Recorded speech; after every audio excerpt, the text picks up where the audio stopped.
நம்ம தமிழ்நாட்டு மக்களுக்கு கற்பனை வளமும் நக்களும் ஜாஸ்திங்க. விஜயோடைய தாவேகாவுக்கு என்ன சின்னம் கொடுக்கலாம் அப்படின்னு ஒரே ஒரு கேள்விதான். கற்பனை குதிரையை அப்படியே அவுத்து விட்டுருக்காங்க பாருங்க. ஆனா நம்ம மக்கள் ரொம்ப லாஜிக்கோட தான் பேசுறாங்க. எது எப்படியோ 2024ல தாவேகாவுக்கு உறுதி. நம்ம தமிழக வெற்றி கழகம் விஜய் கட்சி ஆமா வந்து என்ன சின்னம் கொடுத்தா நல்லா இருக்கும்? அவனுக்கு சின்னமே கொடுக்காம விட்டுட்டு தூர போச்சோன்னா நல்லா இருக்கும்.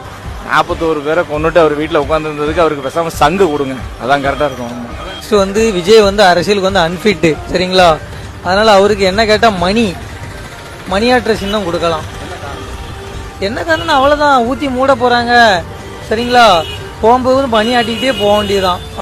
சங்கு சின்னம் கொடுங்க, ரொம்ப ரொம்ப பொருத்தமா இருக்கும்.